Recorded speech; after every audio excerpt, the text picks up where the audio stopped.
Oke, Assalamualaikum warahmatullahi wabarakatuh. Berjumpa kembali dengan channel Dapur Tutorial. Bagaimana keadaan teman-teman semua? Semoga para konten kreator pemula yang saat sekarang masih berjuang, yang selalu berkomentar di kolom komentar, yang mengeluh susah mendapatkan subscriber segala macam.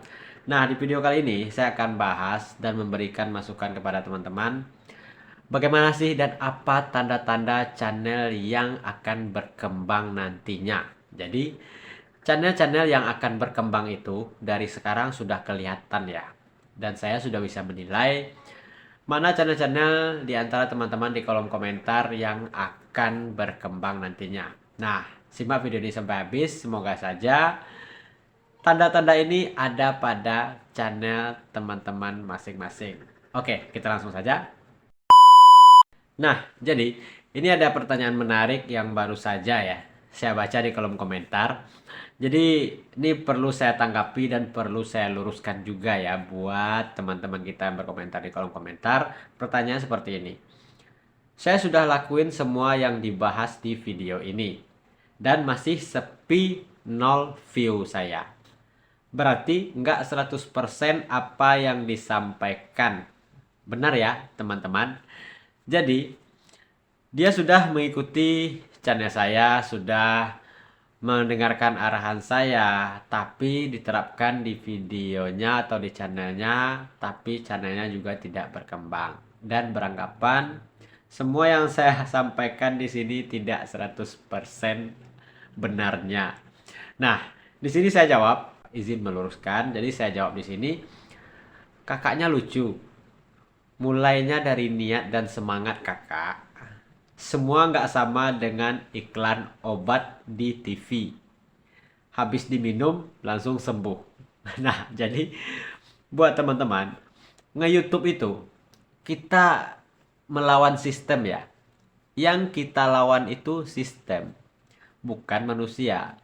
Kalau manusia yang kita lawan di YouTube ini, tentunya kita masih bisa tolong dong rekomendasikan video saya, tolong dong. Apalagi kalau kita akrab, mungkin saja yang mengendalikan YouTube sekarang ini, yang mengendalikan rekomendasi sekarang ini, mungkin teman-teman sekolah, teman-teman dulu ya.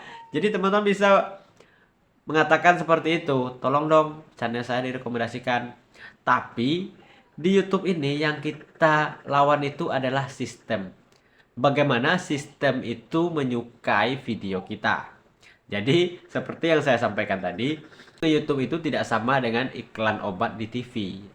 Seperti iklan obat sakit kepala di TV. Dia sakit kepala langsung dikasih obat, setelah itu langsung sembuh. Ya tidak seperti itu juga. Dipraktekkan langsung viral, langsung videonya trending. Nah, kembali kepada itu tadi, yang kita lawan itu adalah sistem. Bagaimana supaya sistem itu suka dengan video kita? Nah, apa yang membuat sistem itu suka dengan video kita? Tentunya kita harus memenuhi kategori-kategori yang disukai dan yang sudah ditentukan oleh sistem rekomendasi itu tadi. Yang pertama, buatlah video yang bermanfaat buat orang lain. Jangan hanya video asal-asalan. Sekarang saya tanya kepada teman-teman, teman-teman ingin menjadi seorang vlogger di YouTube atau seorang content creator? Ini harus dibedakan ya. Kalau seorang vlogger di YouTube, mereka fokus kepada bagaimana personal branding dia yang dikenal oleh orang lain. Tapi kalau content creator, mereka tidak fokus kepada dirinya yang dikenal oleh orang lain. Tapi seorang content creator hanya fokus bagaimana videonya yang disukai oleh orang lain. Makanya banyak video-video channel-channel yang membahas ini itu segala macam ide konten. Mereka hanya berbicara di belakang layar ya. Itu artinya mereka hanya sebuah content creator yang mengedukasikan, yang membuat video sebuah tutorial atau edukasi segala macam dan diupload di YouTube yang berbau informasi segala macam. Itu adalah seorang content creator. Mereka tidak butuh namanya atau wajahnya dikenal oleh orang lain, tapi yang penting videonya ditonton oleh orang lain dan disukai oleh orang lain. Nah, ini perlu teman-teman bedakan.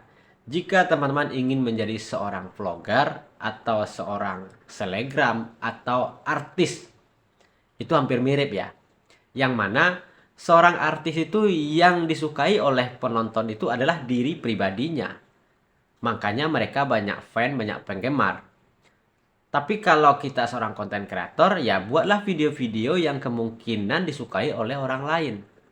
Tapi kalau teman-teman memilih jalur vlogger, tentunya itu akan sulit. Sampai kapan dan apa kira-kira yang membuat orang suka dengan kita? Kita bukan artis, kita hanya orang biasa.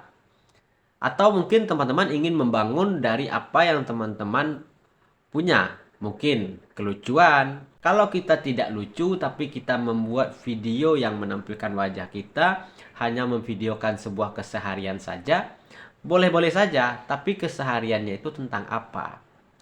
Tentang berkebun. Kalau tentang berkebun, kalau hanya memvideokan setiap hari, setiap pagi pergi ke kebun, setelah itu mencabut rumput, membersihkan kebun, kalau bagi saya itu juga video yang tidak ada manfaatnya. Video berkebun yang ada manfaatnya itu misalkan, ini contoh, mungkin teman-teman berkebun menanam cabai. Nah, tunjukkan kepada penonton bagaimana cara menanam cabai. Bagaimana sebelum menanam cabai?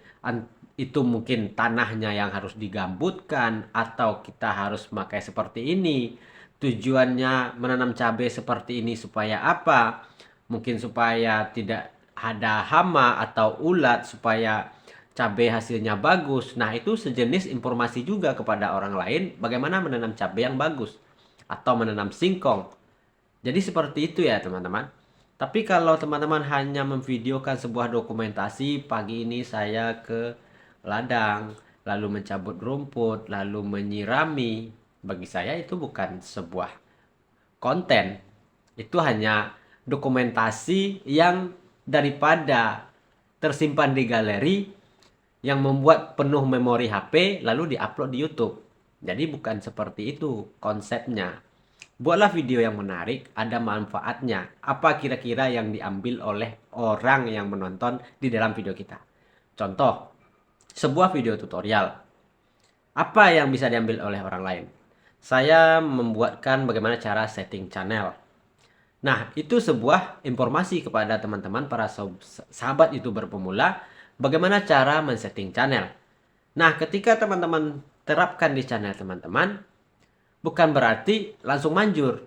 Sampai sekarang, YouTuber besar pun tidak menjamin ketika dia mengupload videonya mendapat penonton yang dia inginkan atau sesuai target mereka. Tidak juga ya.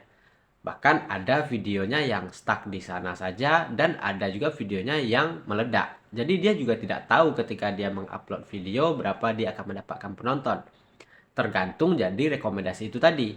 Nah, kembali lagi, apa syarat rekomendasi, apa syarat video kita direkomendasikan?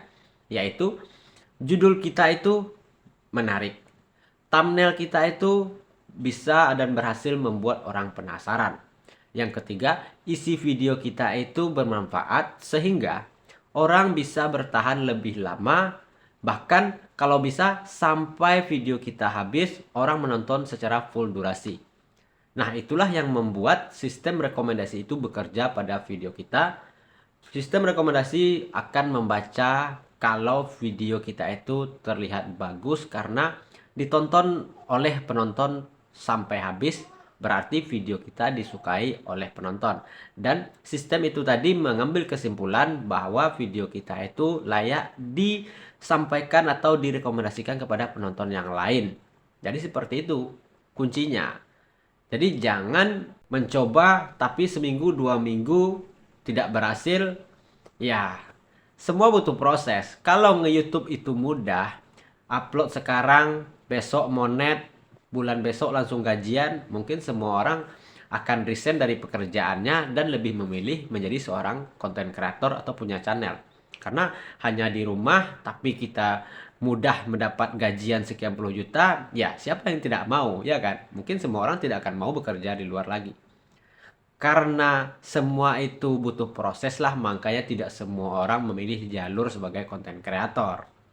Tapi ketika kita memang sungguh-sungguh menjadi seorang content creator atau fokus di YouTube, pasti perjuangan itu tidak akan mengkhianati hasil ya teman-teman. Kuncinya kita hanya konsisten. Dari awal saya sampaikan, ketika kita mengupload video atau memang fokus ingin terjun di YouTube, ketika mengupload video jangan selalu melihat berapa sih tontonan kita di YouTube Studio. Cukup ketika kita upload, biarkan lalu pikirkan ide konten lain yang kemungkinan lebih disukai oleh penonton. Dan juga sebelum mengupload video, tonton video kita itu berulang-ulang kali terlebih dahulu sebelum kita upload ke channel kita. Rasakan sensasinya, coba apakah teman-teman sendiri nyaman menonton video teman-teman? Jika teman-teman sudah nyaman menonton video yang teman-teman buat sendiri, berarti orang lain juga akan suka menonton video kita.